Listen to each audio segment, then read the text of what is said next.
everybody. Welcome back to another episode of Card Talk, a podcast where we spend a little bit of time talking about cards from Lord of the Rings, the card game. I'm your host, Dave Walsh.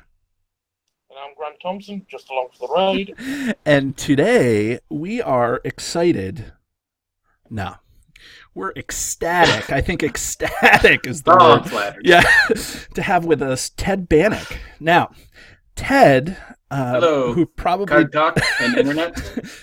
Ted probably doesn't need much of an introduction because we know him as a guest on Cardboard of the Rings, episode 71, was it, Ted? Yeah, ages ago. Ages ago with the first stage crew. Yeah. But we're excited to have you on here because we had a contest that we ran back in, I don't know, January, the month of January. Yep. And we finally figured out that we probably should have a winner of that contest. And Ted won. And it was actually independent of him winning our contest and being on the Card Talk or on Cardboard of the Rings back in the first stage that it all happened. Like, we didn't put two and two. I didn't put two and two together until after all of that happened. But we wanted to know which card we got wrong as Card Talk hosts. I believe the name of the contest was Set Us Straight. Right. Right? Yeah, no, you're right. It was the Set Us Straight contest because Grant and I are pretty, I don't know, what do you want to say? We're pretty staunch in our opinions sometimes. And so, anyways, all of this introduction to get to Ted, who was on Cardboard of the Rings talking about how we shouldn't poo-poo cards right away. And, of course, he picks a card that I poo-pooed. Grant didn't poo-poo as much. But, and if you have little kids at home, poo-poo means something completely different than what we're talking about here. But, Ted, sorry for the long introduction, but, hey, thanks for coming on the show. And why don't you tell the community a little bit about you? Hey, thanks very much for having me. I was really glad to enter and win the contest. I've been playing the game pretty much since launch, and I've just been an avid fan. I really love card games, strategy games. I spend a lot of time doing it in my spare time, and I love I love talking about cards. So the name of your episode, the name of your whole podcast is perfect. It's called Card Talk, Right. And that's exactly what you guys do. And so, I've just kind of been around the community. I try to go to local events. I try to promote the game, teach people. I attend Gen Con every year and usually get to go to the... That's what I was going to ask. Do you go to Gen Con and hang out with Yeah. the boys there, I guess? Yeah, I kind of hang out with people online from some of the other podcasts, all the other great community resources, too. Mm-hmm. That people work, all those people are there. And it's a great chance to meet them and hang out. So I'm just kind of around at those events. I have to put a little context into something. Ted, before we started recording, I said, how long have you been around? Or how long have you been playing? And I misheard you. I thought you said since lunch. And I was laughing because I was like, because it's a different way of saying you've been playing since lunch, waiting for the podcast to record. And then, but you said since launch. And now... So I wasn't laughing at you because I just misunderstood what you were saying. So I'm sorry about that. No worries. Nope, I've been playing since launch. That's the game. Yeah, right, not lunch. I wish I could play since lunch. That would have been right. So where are? I didn't even ask this pre-recording. Like, so where are you? Like, where's your home base? What's sure. Yeah, what do you do here? I'm pretty close to Milwaukee, Wisconsin. Oh, do you ever go kind of in the greater Milwaukee area? Are you going to go to Con of the Rings? If the opportunity presents itself, I will go. I can get to the Fantasy Flight Event Center about 5 hours, something like that. Okay. So if I have the opportunity to go, I've been there a few times in the past. I'd like to make it out there. Yeah. Guess who's got two thumbs and is going to Con of the Rings? This guy. That guy, hey. That's pretty good. That'll be great. Yeah, I heard really great things about it. Yeah, it's going to be fun. So many great people in the community that are contributing to that event, and then the guys that are organizing it. Free Men of the North, I think, is their group name. That's their group. Let's set this up even more for our viewers here. You were on Cardboard of the Rings. So what was your episode was titled Bike Spokes, and it wasn't just you on the show, it was all the first stage guys that we all know and love. But what was your job on that episode 71, Cardboard of the Rings? Go back, tune into it. The one and only Ted Banach there. Yeah, go ahead. That was a really interesting episode because I was chatting with the guys online. The part of that podcast has always been card reviews, and people go through and give their opinions on the cards, very much like you guys do. And a lot of the cards, they talked about how terrible they were. Like, oh, this card will never see play. You know, like, oh, this is it goes into the bike spokes. Or Jared from the show who used to be on there is like, oh, this card's going to be a coaster. It's not a sphere. Yeah, right. And I thought, I'm like, you know what, cards, when you play this game, you can't look at a card just by itself in a vacuum. You have to look at it within the context of the entire card pool. And they were kind of dismissing cards quickly. And I'm like, well, all cards have a value, even if you don't see it right now. Have you ever been really surprised about a card's value? Like, I think on that show there was some, and there was a lot of tongue-in-cheek humor that the guys were using and stuff like that. And I'm sure we'll carry some of that over to this episode. But but have you ever been surprised about a card where you kind of said, well, it's real niche maybe in a 4-player game, or it really only looks to be part of a Hobbit build, but then all of a sudden it's like, hey, it really works in a lot of different decks, or maybe the opposite. Maybe you're like, oh, this card is awesome, and then you're like, not good. Yeah, you just as the card pool grows bigger, right? You find more uses for stuff. So a great example of that is Spare Hood and Cloak. The 0-cost Spirit Attachments. It's an item. Right. You can attach it to any character, and its ability is to exhaust the character, and then you can move the item to another character and ready them. Right. And that card, when it came out, was just like, it's just okay. I didn't have a lot of use for it, to be honest, immediately. Right. But now this recent cycle has brought forth the Dale archetype. Right. And that card, Spare Hood and Cloak, it like fuels those Dale decks. Right, because it's a 0-cost item that can be just right. It is an item. Yeah. And that's what you want. You want the 0-cost item that can just fuel that. You have 3. It's not unique and it's not restricted, and so. Yep. So all of a sudden, this card that is like, oh, you can find some uses for it here and there. All of a sudden, it's just like it's now this like almost powerhouse card, because you're like, oh, for 0. It's I can play it, boosted Dale's a character's willpower by 1 thanks to other card effects like the new hero Brand. Right. And then you draw a card off Brand's ability as well. Right. So all of a sudden it's just like, this card's really good. Right. It just becomes fuel for the fire, right? Mm-hmm.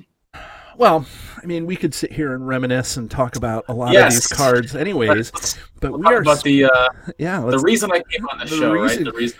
Right. So just to refresh the viewers here, we did an episode on Hero Gandalf. Okay. And so Grant has the information down.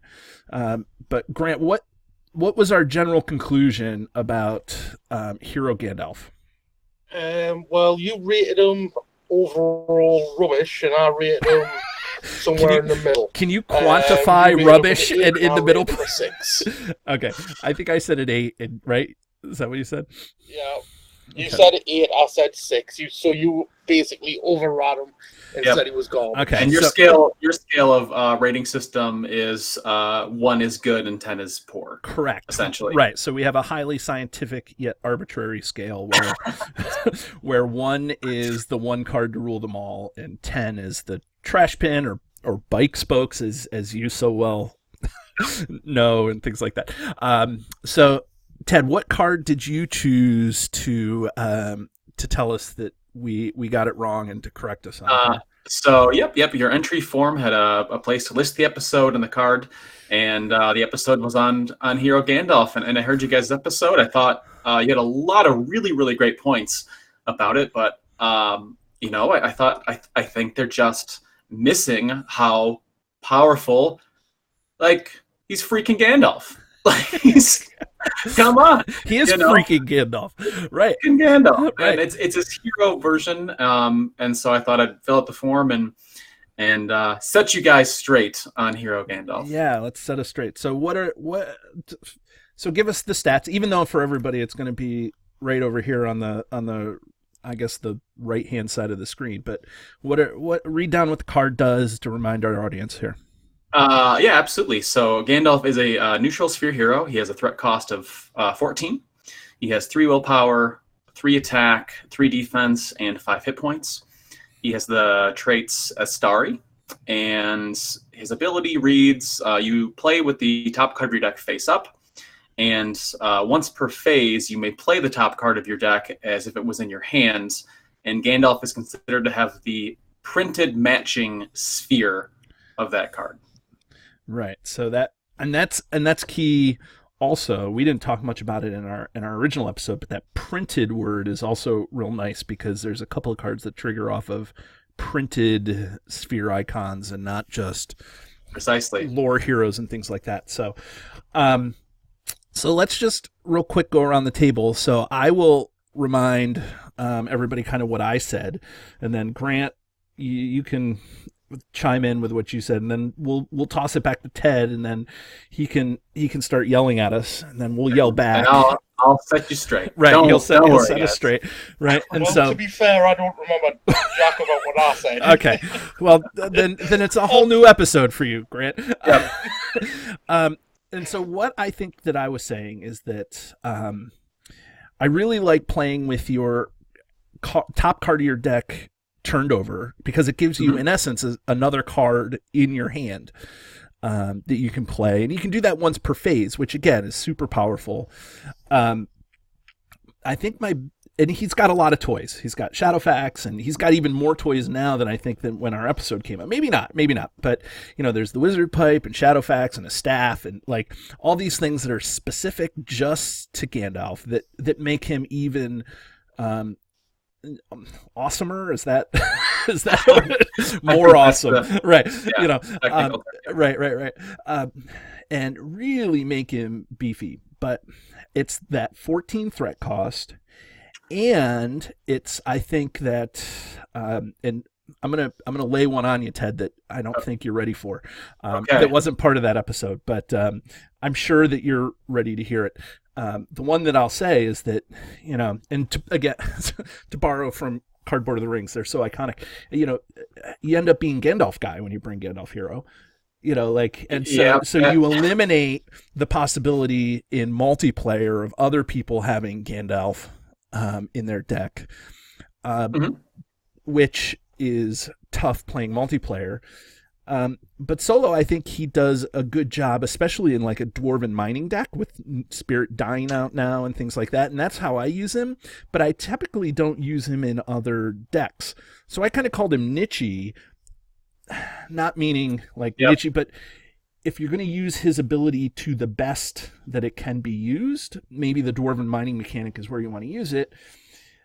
But still, too high threat. I kind of have to stand behind my 8. We all know how David feels about high threat heroes. Yeah, right. Multiple episodes. Right. That comes up. Right. So Grant, what do you think? If I remember rightly, I liked him because he was so versatile on his stat line. I wasn't too keen on the fact that you could only play the top card of your deck once per round. Well, it's once per phase. Oh, is it once per phase? All right, I misread that. But I think he's got a lot of toys that make him quite unique. David said some of them, but then you've also got the event Flame of Arno, which if you've got Brock Iron Fist. Yeah. The most useless card in the entire game. Don't say that with Ted around. We'll end up with another episode just on Brock Iron Fist. I'll put you straight on Brock. Don't worry. Maybe I'm just giving them fuel so that you'll want to come back on. Yeah. Right? Yeah. But yeah, then he turns into basically a 9-point attacker with just Brock in the Discord with Flame of Arno. Interesting enough, that's a really good combo, right? You're in the initial episode, you guys had mentioned several of his attachments, and that is really what I wanted to set you straight on, was how powerful the events and attachments are that surround him as a hero. And you guys named pretty much all of them except Flame of Arnor. That one you guys missed. But again, there's a lot of cards in the card pool, right? Right. Yeah, it was actually Ryan Kelly that mentioned that to us, if I remember rightly. Yeah, that's who we're giving credit to it. He was like, I think we're gonna learn Flame of Honor, is the way to actually use Brock Iron Fist to his fullest potential. And so, I mean, maybe other people before that have figured that out. Maybe he heard it from somebody else, but that's where we first heard it. We were like, that's a good one. So, not to take any credit for that. So okay, Ted, we'll give you the floor. How are you going to set us straight here? I'll set you straight, Card Talk. You guys brought up a lot of great points. Actually, David, you mentioned having an extra card in your hand, and you're right. He essentially makes your hand size one bigger. He's the only hero who does anything even close to that, which makes him work really greatly with a lot of zero cost cards. You mentioned one, Expert Treasure Hunter, fantastic card with him. Where essentially you're drawing 2 cards a turn if you have one of those on the table. Right. And other zero-cost cards, too. Another one that comes to mind is Elrond's Council, another zero-cost spirit event, assuming you meet the other prerequisites of having a unique card. So let me just ask, who are you running with Gandalf to trigger the unique Noldor? I mean, I guess there's 100 of them, but I mean, you play a lot. So, like, if you're running Gandalf, who are you going to run with them? My 2 most common decks that I play with Gandalf, one of which you mentioned in the last episode, granted, was Elrond. I run a White Council deck, which is Galadriel, Elrond, and Gandalf, because, I mean, he's freaking he's a member of the White Council. Right, so powerful, right? Do you use Saruman in that deck? Saruman Allen? I have put him in there before, just to kind of complete it, throw in a copy. So he's incredibly powerful with Wizard Pipe and Elrond, and being able to just see that top card, putting it into play, and then Galadriel gives you the threat reduction to help you with her ability. I also commonly run him in a mono spirit deck with Spirit Glorfindel and Idrian. Okay, yeah, Idrian is one of those heroes that just kind of flew under the radar for me. Like we had Durin's father. Are you familiar with him? Dan Prinz. He's Vision of the Palantir guy. Yes. He really likes Idrian. He came on the show and talked about Idrian. So, but then when you realize that she's a spirit hero and has those stats, you're like, oh, ooh. Okay. Right. You're like, wow, okay. Right. And you can ready when you do the thing that she's best at, or what spirit can be best at, I guess. So anyways, I don't mean to keep interrupting you, but it's okay. No, this is great. Like I said, I love talking about cards, and the name of the show is Card Talk. Right. Wow.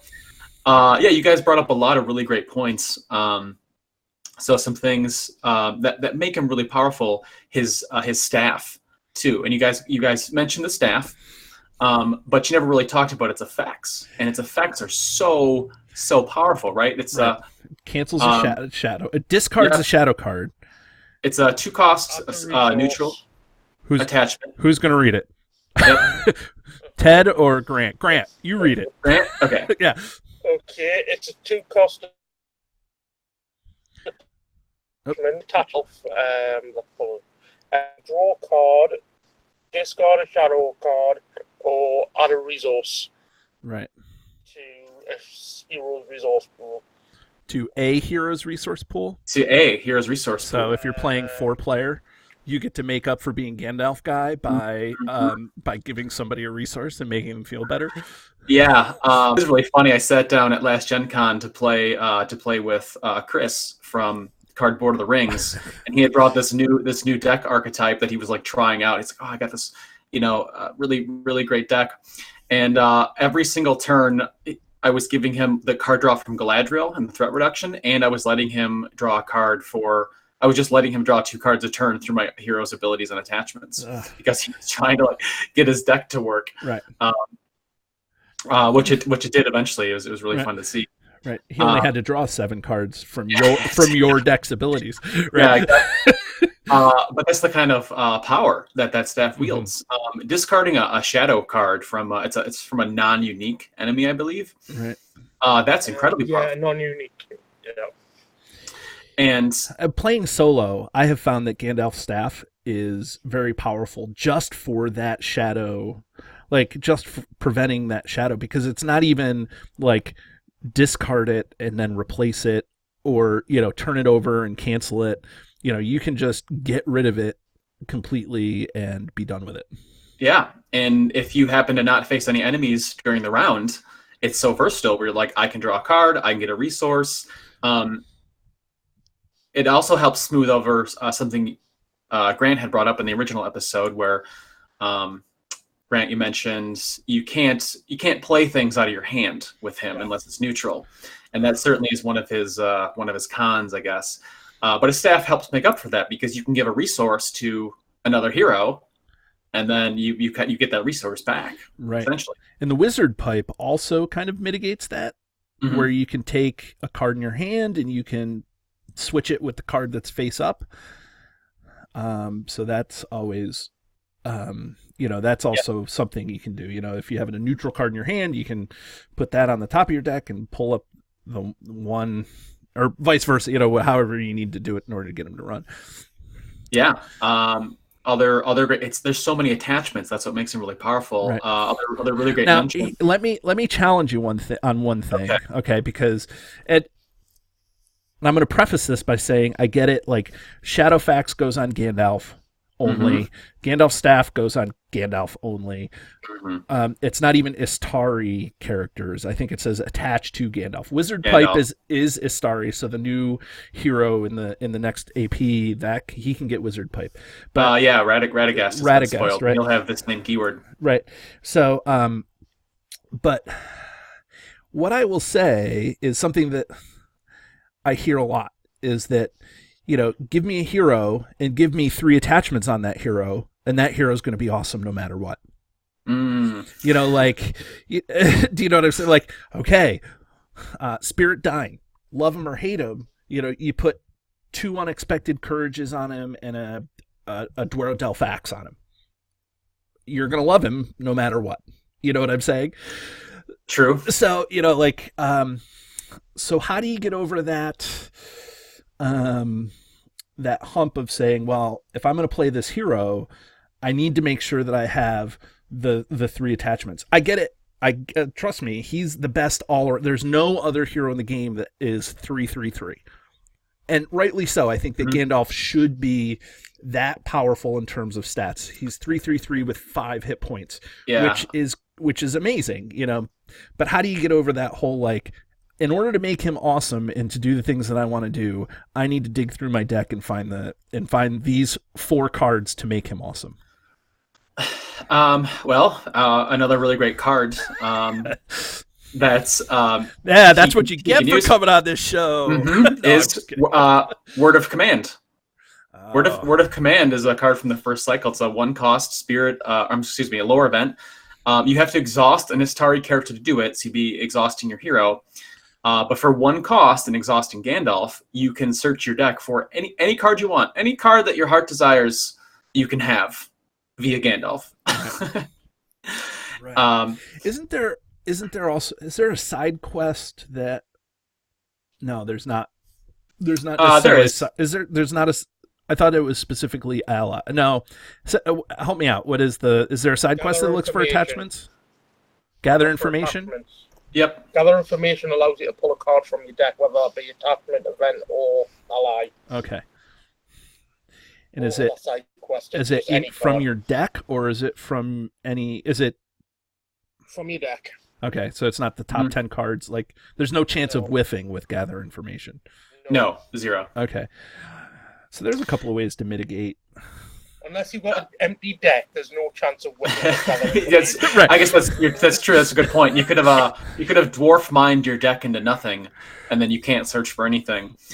But in regards to his attachments, you're right. If you put any amount of that many attachments on a hero, they're going to be great. But his specific attachments, it's a point you already mentioned. Like, it goes only on Gandalf. Right.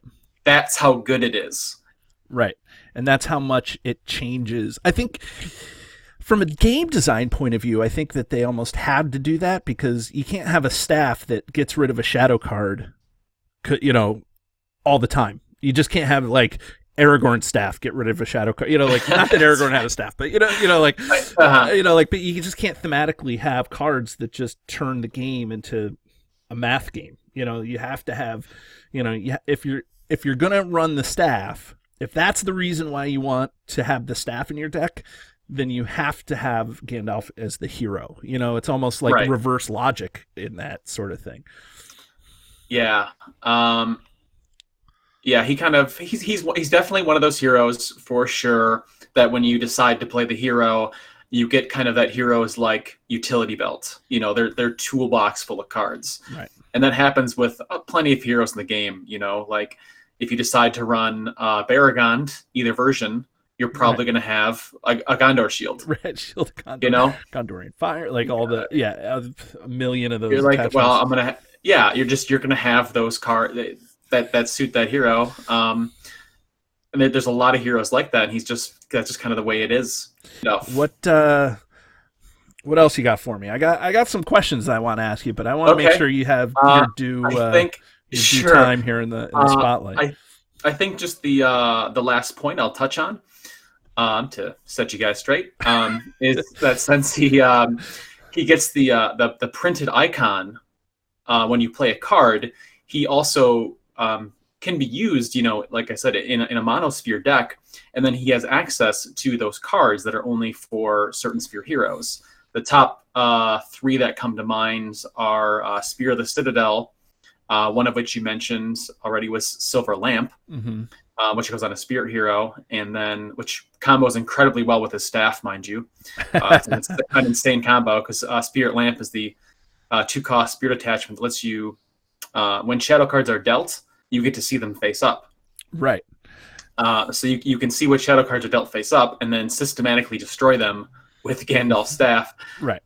Or you can eliminate shadow cards altogether you can give Gandalf a Burning Brand, which is a lower only 2-cost attachment that cancels shadow cards. He's just going to be BA Gandalf canceling shadow cards with his high stats, defending against all the evil things of Middle Earth. Shadow Fox he can ready. And he can ready and gain Sentinel. I think he gets ranged and Sentinel. I think he gets both, right? He gets both with Shadow Fox. I know he's been a powerful hero since day one, but he's still. I generally play heroes with higher threat, but my cut-off points usually about 30, 31, 32, and with having that high threat of 14, it's finding something to pair with them that keeps us within that range or below.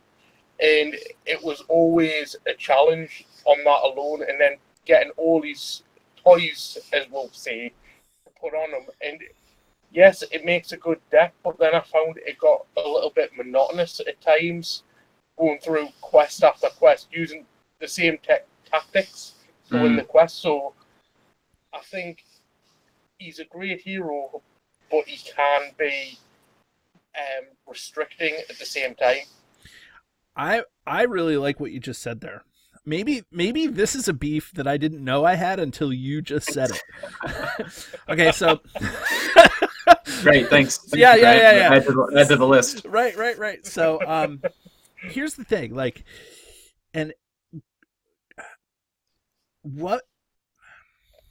when I play my Sylvan deck, that's the deck that I'm kind of the most proud of, and and I'm testing a mono tactics Hobbit deck now and things like that. But when I'm playing it, as I'm playing different scenarios, there's different strategies that you have to take. And so one of the things that decks have to do is they have to kind of hit different scenarios. Sometimes you want to have a lot of allies out first. Sometimes you want to have a lot of, be able to lower your threat from the beginning. I don't know. It is what it is. It seems like the strategy with a Gandalf deck, there's no real Gandalf deck, but when you have Gandalf in the deck, is to get Gandalf Voltroned up with all his toys, and then let Gandalf do his thing. Because with Shadowfax, he can probably defend and then kill each enemy if you're playing solo. As you're engaging, when you're playing solo, Ted and Grant doesn't play solo very much, but when you're playing solo, it's not very frequent that you have 7 enemies coming at you from the staging area. Right. And so typically you're trying to manage your threat so that you get 1 enemy, maybe you get 2 because of a bad shadow effect, hey, turn on, the enemy makes an immediate attack or whatever. I don't know. But so as soon as Gandalf gets, it's like you're playing the same thing over and over again. It's not like you're trying to play the it's not like you're trying to play the scenario, you're trying to play the deck. And then it's, is this a valid concern, or are you going to set me straight on this?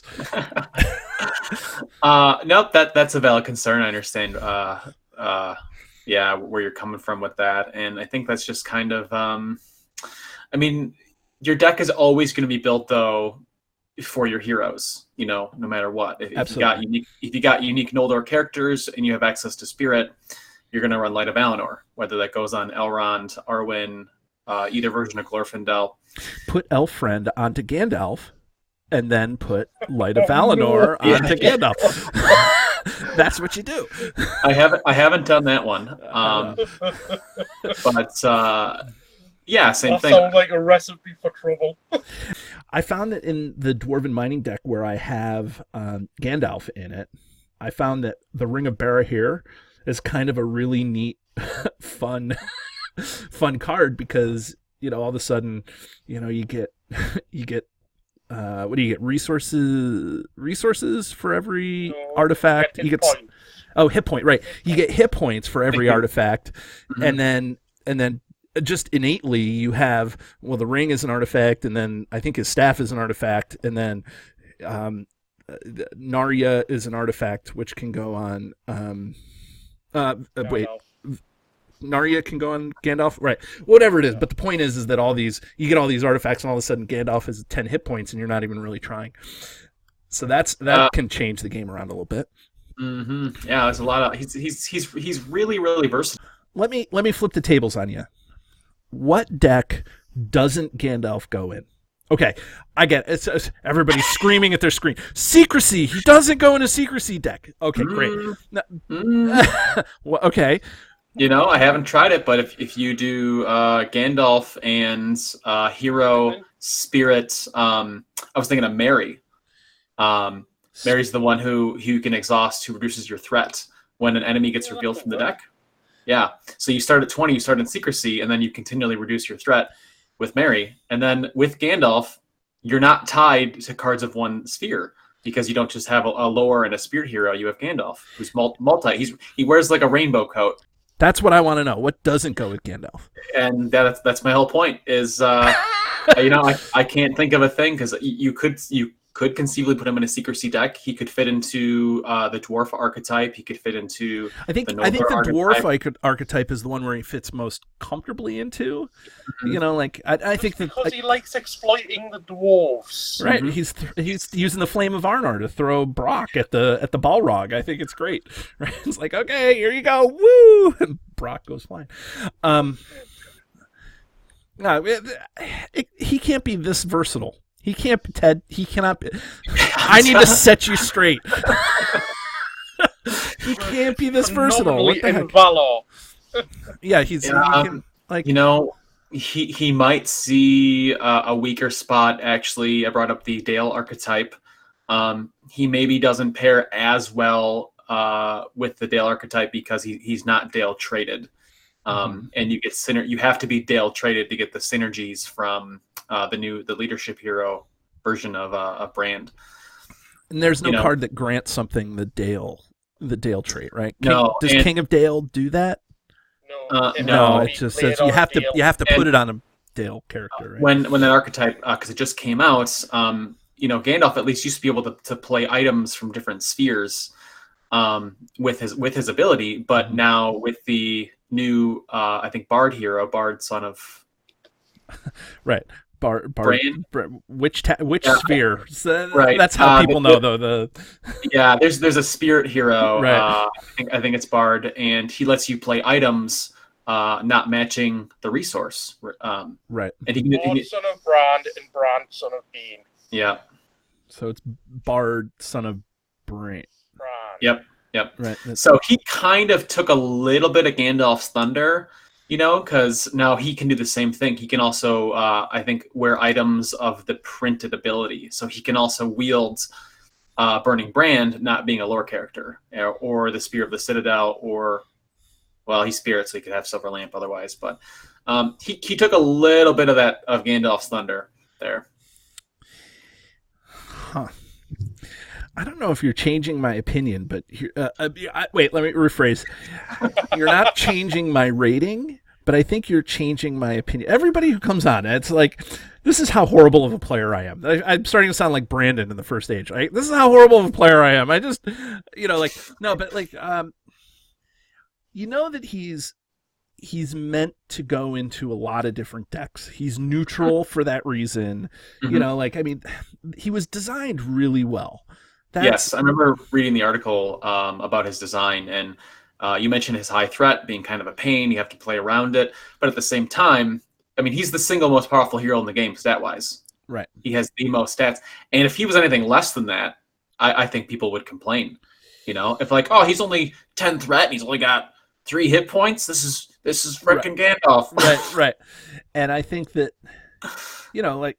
I think what I said in our original episode was that, 14 is super thematic because the armies of Mordor are looking for what Gandalf is doing. So your threat is innately higher because in the game that threat is supposed to signify how likely it is that the forces of Mordor are coming and finding you and things like that. Mm-hmm. But I don't know. One more thing. And so you seem to be a guy who really keeps up with the LOTR product, this product that's coming out. So the Vengeance of Mordor is coming out. I forget what the cycle is called, but the box is the Vengeance of Mordor, and in that is going to be the Gollum hero. Now, is this going to cause a Gandalf resurgence? Because when you have Gandalf and Gollum has a 3 cost hero with a 14 cost hero. That average now is really low. Is that something you're thinking about, or is that absolutely? And he's in lore too. Gollum is in lore, and then anyway. Yeah, I've paired him, like I said, with Spirit Glorfindel because of his obviously low starting threat of 5. Right, that's a natural pair. Mm-hmm. And Gollum or Smeagol, the hero Smeagol, is going to be the same way. We're like, well, now I get two heroes, for 17 threat. And that could be the exact same way once you put them on the table, they could be, they could complement each other very well. But you're not going to say how they're going to complement each other very well. Well, see, I gotcha, Ted, I gotcha. Well, I guess we'll have to see. We'll reserve judgment until it actually comes out. Yeah, but we also too, with the last AP coming out, the current cycle. At least it's not released as of. Okay, I was going to say, do you mean the most recent one, or do you mean the one that's coming, the Fate of the Wilderland, or Mount Gundam? Fate of the Wilderland's going to feature Radagast, who also has the same trait. He's an Astari, he's a wizard. Right. And for all we know, there could be some other Astari card, maybe, in that pack that Gandalf could use, so his value will only grow to be higher. I'm going to continue my consistent message as I jump across all these different... all these different podcasts where you're talking... Different podcasts, right. You can't just Japan a card. You got to put it on the table and look at it in the context of the entire card pool. Grant, what do you have to add to this? I think it's all been covered, mate. Okay. So I'm good to ring. You're good to ring. Ted, do you have anything to add? What would you like to add to the mix here? Well, I think I pretty much touched base. Is that if you haven't tried them, put them on the table, and if you're having a tough spot to start with Hero Gandalf, try a Monosphere deck with him, and that could you just literally pick your favorite sphere and be like, okay, we're gonna go Monosphere leadership with him because his ring gives him access to leadership. And then just start playing around with that. And anything you want to do, just give it a whirl, and you'll find each card's strengths and weaknesses.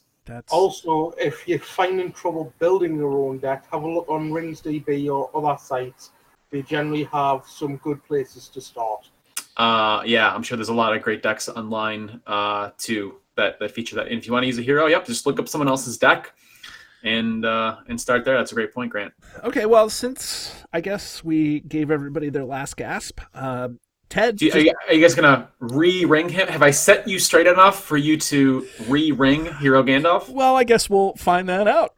But we are definitely going to re-ring him. Every episode that we do, we go through the same thing. So fantastic. So Ted and any listener that has made it this far through the show, just so you know, we have a highly scientific yet arbitrary system where we name or we ring. We rank cards on a scale from 1 to 10, where 1 ring is the one card to rule them all, and 10 is the trash bin. And just to remind all our viewers that Grant originally ringed Gandalf a 6, and I originally ringed Gandalf an 8. And so, Ted, you're the guest. We always ask the guest where they want to go. First, second, third. So where do you want to fall on the list here? I'll go ahead and I'll go first. Okay, great. I'll go ahead and say, just let you know where I stand. Yeah. Given on that system, do I think he's the single greatest card like in the entire card pool? No, but is he up there as far as strength and playability? Yes, so I would rate Gandalf as a 2. Is a 2? Wow, you really think he just fits in a lot of decks and carries his weight and he shares the load. He does so many things, and there's again probably 100 other cards that we didn't even talk about that other players are using him for to great effect. And if players have really good Gandalf combos, they feel free, comment on the episode, share with other players, link us your deck lists, we'll take a look at them, and that'd be really fun to see. Yeah, that's totally exactly right. Grant, do you want to go or do you want me to go? I'm going to keep my original rating as a 6. Ted's made tons of great points, and I agree that he holds his weight in many decks. But me personally, I don't use him an awful lot, and that may be to my detriment. But I find that threat cost and just overall lack of being able to play this type of card from your hand without like the tricks of Song of Battle or Narya or whatever to get more cards out just doesn't work quite well for me. I might have to have another look at them later on, but as it stands, I'm keeping them as a 6. How about yourself, David? Okay, well, so Ted, I will tell you that you have done a great job taking your stance that no card is a bad card in Lord of the Rings. And I actually, however much people don't hear it from me, I think that message needs to be said louder and clearer. Okay, Mm-hmm. So really? So what about Brock? Well, there are exceptions that prove the rule, right? So no, but I'm sure that there's people out there that use Brock to some effectiveness. You know what? I actually had until you mentioned it today from the other individual who mentioned Brock Iron Fist pairing well with Flame of Anor. That actually I had never even thought about, and that because Brock Iron Fist is the highest cost card in the game, I believe at 6. Right. Him and Beorn, yeah. Beorn is also 6. Okay, right. So he's one of 2 cards, and there's a use for him right there. Right. So I think that message being your message to the community is well heard, and it's not falling on deaf ears. Good. Okay. What's your rating, David? Well, no. Settle yourself. Here's what I'm going to say. Okay. I think that he is thematically awesome, and I've always said that. Mm-hmm. I think that he has a lot of really powerful toys, which we may have glossed over a little too much, which makes him even better, and those toys can't go on anybody else. Mm-hmm. I told you to take a staff. Right. It's so powerful. Yeah, no, totally. I totally agree. And that card can only go onto Gandalf. And even when Radagast comes off, it's not an Istari staff. I should actually put the asterisk on that where I believe it says attached to Gandalf, so his ally versions can wield it as well. Right.